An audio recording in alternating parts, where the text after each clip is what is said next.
Welcome to Talking Tuesdays. I am your host, Fancy Quant. Pretty excited to kick this off. It has been way too long since I have actually got to sit down and just podcast and kind of download my thoughts and processes here. But let's just dive on in here. Project Phoenix, I've been hinting at it on the YouTube channel. We're talking about it. Project Phoenix is really me reorganizing my life, bringing it from the ashes and doing something completely new. Again, holding on to remnants of the past, but really just doing something from a kind of a fresh start here, taking a hard turn and just changing how I'm living my life in general. So this all kicked off recently, probably about a year ago, maybe a year and a half ago.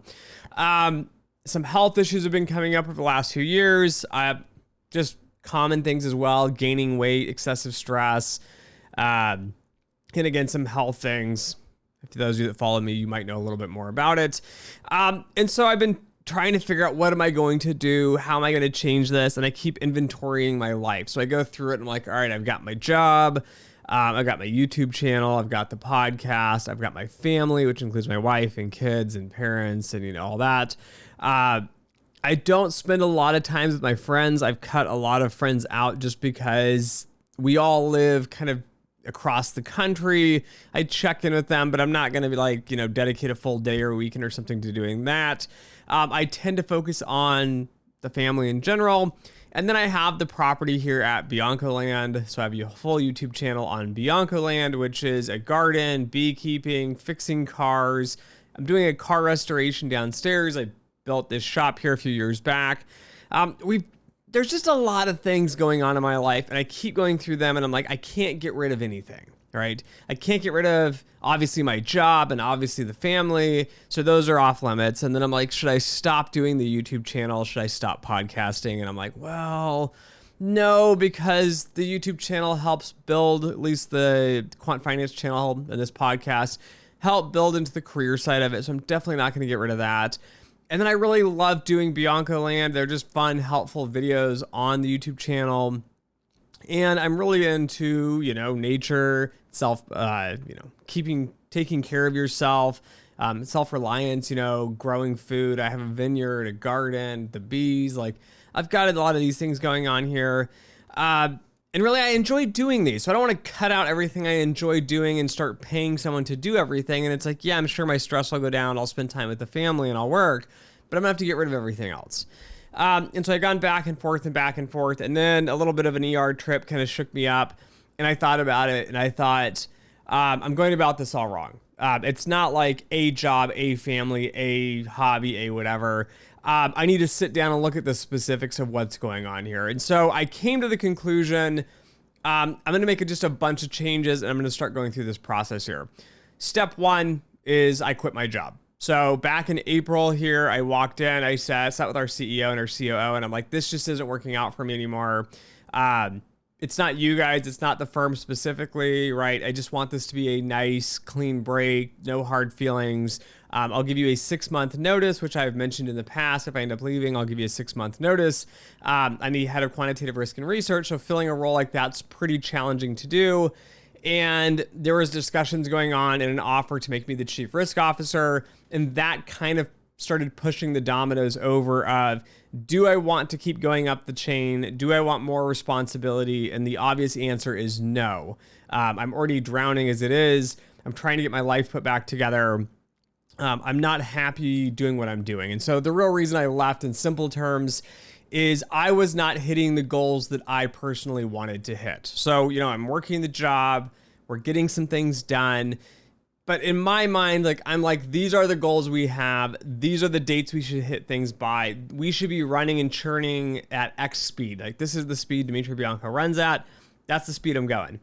And I struggled with it for a long time of trying to get pieces in place and build teams. So when I started, I had 1 employee, and then it grew and I ended up having 2 employees. And then my 1 employee went to a different team. So I was back down to 1 employee. And then I added another employee, and then I added a manager finally. So we built out the model development team, which is very, very lean. I'm not going to get into too many details on that. I have an awesome implementation team. So we did quant dev, model implementation from the ground up. It's doing awesome. It's doing stellar. But in general, like we're not hitting things how I want to hit them. I'm not in the zone anymore. I'm not in my, dream state here of really just making a difference and an impact and running free. I feel like I'm just running with a bunch of baggage hooked on me and I just can't get going. And there are a lot of reasons for that. So I decided I'm just going to leave. I'm just going to leave the job. We're going to move on. It's okay. There have been some discussions back and forth. Maybe I can work with the company in a different sort of relationship there, right? Again, no bridges are burned, no hard feelings. It's the way to do it, right? It's not them, it's not me. It's just like the fit here, the relationship's just not working out. And as I thought about it more and more, I thought in my head, this is really like that really pretty girl you see and you're like, I really wish I could date her. And then you go out on those dates and she's really pretty, but you're like, it just doesn't click. And you've been dating for like 3 or 4 months and you're like, it's just not clicking. Like it's just not there. The emotions, the ties, the passion, the drive, it's not there in you. And yes, she's pretty and she's really nice and she's never done anything, awfully wrong or anything. It's just not a fit. That is really how I view this in my mind. It's not a fit. We could still be friends. Things are great. But I need to move on, right? When you're in that dating realm as well, you start to think about, right, there's someone else out there for you. You want to go get married. You want to have a family. You want to do all these milestones here. Again, all as an analogy here to the career. And that's me. I'm at this stage and people go, oh, you're so young. You're 36 right now. I'm like, I get it, but I'm not going to be here forever. My career is very limited and very short. And if you guys know, I did a book review on The Creative Act, A Way of Being Here by Rick Rubin. And again, it really resonated with me on the artistic side of doing quant finance. And so as I've gone through this struggle, my wife started asking me like, you're struggling, you're not happy with this, why are you doing what you're doing? Like, why are you doing quant finance? Why don't you just step back and do something else? You have a plethora of skills. You've worked in operations and management. You've worked in construction, manufacturing side. You've done finance and treasury and accounting. You've done business stuff. You've done marketing. You run a full YouTube channel. Like, why don't you just go do something different? Like, why are you sticking this out? And so in my head, I thought about it and I was like, no, of course, I'm never going to leave quant finance. And then I started thinking about it more and more. And I was like, maybe I'm going to leave. And I really pondered on this for a few months and finally came to the conclusion of I love quant finance. It's the relationship that I'm in. It's kind of my life structure. It's the timing. There's just a lot of components to go into this. And so a lot of this all just led into me leaving. One thing that has been holding me there has really been my team. So I've built out this small elite team at the company I'm at, and everyone's working great. We're gelling well. We're getting stuff done. But that's been what's holding me there. So I've decided to leave. That was step one. It's just leaving the job. I have nothing planned out. I have no company I'm going to. I have no goals. I have no deadlines. I have nothing set up. This is on purpose. I mean, I could have ran out, and not said anything, and then I could have structured and find another job opportunity and jumped from one job to the next job. But I want to make this video. I want to talk to the quant finance community that's around me, that's been supporting me so well in the last few years here specifically. And I want to just kind of reach out and see what other opportunities are available here. And as this has been unfolding, so, that was April when this started. We're sitting here in June, again, almost July tomorrow on this recording. I don't know exactly where I want to head, but I want to do something creative, something fun. I really want to use my skills to the highest degree possible. I have a ton of potential and I don't feel like I'm hitting those right now. So I don't know. I don't really know where I'm heading, but I'm really wanting to have that conversation with people, right? Am I going to go back to the banks? I don't know. Am I going to go into an investing fund? I don't know. Is it going to be another startup? Am I going to do a solo? I've kicked off Fancy Quant LLC. So I'm going to start doing some consulting on the side here as I'm starting to figure things out and help. Again, risk consulting, model consulting. I would love to get into the marketing side of this as well. So a lot of academic institutions, for example, need help in just advisory and consulting services on building better quant master's programs, attracting better students, doing those discussion points. I think there's a lot there, and I haven't even really explored that as a venue or an option. So academia, if you have a program, you want some help, you just want to have a chat, give me a ring. Message me. I'd love to chat with you guys. And then on top of that, there's a lot of research I want to do. I don't have the time to do it now. I'm in my day job. I'm trying to get this done. And the research itself is not to give back to any community or give back. No, it's not altruistic or anything like that. I have research I want to do. I want to know the answers. And then along with this, I've had a few other friends offer me jobs behind the scenes. They're like, hey, I know you're leaving. We would love to have you come over, head of quant in this program. You could run a risk team in this program. And I'm like, let me think about it. I'm trying to tell everybody like, hey, I'm in the exploration phase here. Like even if an opportunity comes, I want to sit and think about this and process this and look at all of my options. And again, I'm really looking for something creative, exciting, fun. Like I want to be driven to show up and get things done. I want to be really like in the weeds and really involved in the process and feel like we are making a difference here. And this leads also to an opportunity that's come up with Avo Labs. So a few of you have known, I've kind of thrown it out there. I've kind of mentioned Fred Viole. Avo Labs is doing nonlinear, non-parametric statistics. He already has a package set up in R. It's free. It's open source. But he's doing partial moments within a few different areas of the quant finance space. I think the idea is really, really smart. I think the idea is going to be really hard to implement, and he's already done a lot of this in a package and a tool. Again, I haven't gone through the math. I haven't unpacked it, but I look at it and think this has a lot of potential. It could be a hedge fund, an investing firm on part of this. More or less, it's modeling as a service, so selling off the technology for portfolio optimization, time series forecasting, and construction. There's a lot here to unpack with Avo Labs, but we're looking for an investment. We need, I think it's like $1.4 to $1.6 million to get going on this. Again, another fun and exciting project. I think this would be worthwhile and fun and new and exciting. And I think there's some great buy-in in here. And there's some vision that is there with Fred has as well that I'm like, I get it.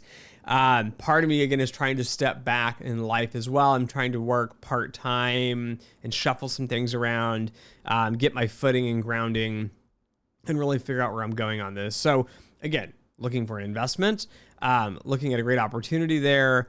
Again, having a bunch of other opportunities kind of float in as well. Still not knowing exactly where I'm heading, but wanting to be able to talk about it on the podcast and on YouTube and on LinkedIn, right? It's been hush hush for a few months now because I haven't told my team. So my team doesn't know yet. They will know by the time this comes out. But I haven't talked to anyone else really about this. And so again, trying to go through that exploration phase on that. Other steps I have made on Project Phoenix here. Again, it's not about just leaving the job. It's about restructuring and making a better life here. I'm going to run a half marathon. That's not really the goal. Like, we're going to do it, and I'm setting that out there so people can see it. And I'd love to have some people come train. Like, you don't need to come to Dallas to run the half marathon with me that I'm doing the Dallas half marathon here. You could just do a 10K or a 5K, and you could do it in, I don't know, Zimbabwe or somewhere. I don't really care. But it'd be awesome to have some more people training with it. The entire goal of me saying, hey, I'm going to do a half marathon is to get people excited and interested. But really, it's to force me to exercise, to get healthy, to focus on my eating, to focus on my exercising. Since April, so April, May, June, 3 months now, I've lost 8 pounds. I'm not trying to lose weight. Like, that's not necessarily the goal. I just want to be healthy. I want to be happy. I want to have more energy. I want to be able to spend time with my kids and kind of get around here, right? I've been tied down to the desk for too long, and I'm not healthy like I need to be. So again, doing the half marathon in December at the Dallas one's going to be great. I'd love to have some support and see some people run with me, comments, training, that sort of thing. But really, this Project Phoenix is to get other people involved here. So if you would like to get involved in this in a Get Healthy movement, I would love to have you along for the journey with this. And then the final piece I've done lately is I'm getting rid of my honeybees. So those of you that know my Bianco Land YouTube channel, I raise honeybees. I've had them for 8 years. I've run into a few issues here and there with them, but overall they've been pretty good. The last year though, I have not really had time to go in and look at the hives and check on them and even pull honey. Like, people are messaging me like, hey, we'd love to buy some honey from you. And I'm like, awesome. I haven't opened the bees in like 3 months, and they had some honey then, but I don't have time to go pull the honey. I don't have time to get into the bees. I need to check on them, do some other stuff. And my boxes are getting like kittywampus. Like, they're starting to fall over and tilt, and I don't have time. So I messaged out on the bee community here in Dallas and found a guy that's going to buy one of the hives and take care of it. The other one, he said, is queenless. It is very aggressive. I went out there, I had a bee follow me about a quarter mile or a little bit more than a quarter mile. So honeybees aren't necessarily the most friendly creatures, even though I always love when people say, oh, they're so gentle. Yeah, you've never been in an upset, angry hive. We're down in Texas. Again, I don't requeen every year, natural beekeeping, whole thing. So often you get a little bit more aggressive genes from the natural feral bees that are around. Are bees really domesticated? I don't think so. But you can go on that point if you want. So it's just been hard. It's been hard to scale things back here and trying to get those down. The last year as well, I bought a robot mower, which has been part of this kind of movement of getting me freed up in time so I can focus on what really matters and really focuses here. But getting rid of the bees was hard. Getting rid of some of my yard work has been challenging. I like to be involved in this process as well.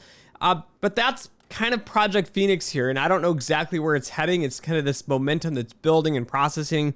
Again, starting my own LLC, trying to figure out where I'm heading, what I'm doing, focusing on research, focusing on the quant finance community. I'm going to be in New York City in November for a trip. Again, I'm going to go chat. I want to spend some time with one of the universities. If you guys will follow me on LinkedIn, for example, you'll probably see an announcement when I get closer to that. Trying to put some business deals together around that, universities that need help, advising, consulting. People just want to meet up and chat. I love being in New York City. But Project Phoenix is really about that. It's about bringing the community together. It's making positive changes. It's just doing something different that is sustainable in the long run. Much like the running exercise here, right? I want to be able to run long miles and slow burn of getting into these miles, right? It's just this repetitive endurance process here. And that is really what Project Phoenix is about. I'll put a link in the description below on some of the other videos and content around this, including some of the merchandise. I have some awesome Under Armour running shirt, which is a Project Phoenix one. It fits great. It feels a little bit like cotton, which I was surprised about. So it doesn't feel as like, I don't know, slick and synthetic-y. But I've been running with it. And when I run in it, it's awesome. It does not absorb that much sweat. So it has been a great running shirt. We have some mugs for this podcast as well. Again, everything will support this channel. And part of Project Phoenix is going to be me trying to shift a bit more time onto the YouTube channel and the podcast. So we're going to bring in some awesome guests this season here. I've already recorded 2 guests so far. I just need to do some editing and getting that done. And I don't know, I'm looking at maybe doing some video series, like a risk management video series or an undergraduate level introduction to quantitative finance video series. I will probably start reaching out on LinkedIn and whatnot, seeing if anyone wants to sponsor it, right? Put a little money in, get your name out there. You could be a sponsor of the podcast or a risk management YouTube series or an introduction to quantitative finance series. So good opportunity to kind of get in front of these different markets here. But anyways, thanks for listening. Thanks for watching. And as always, until next time.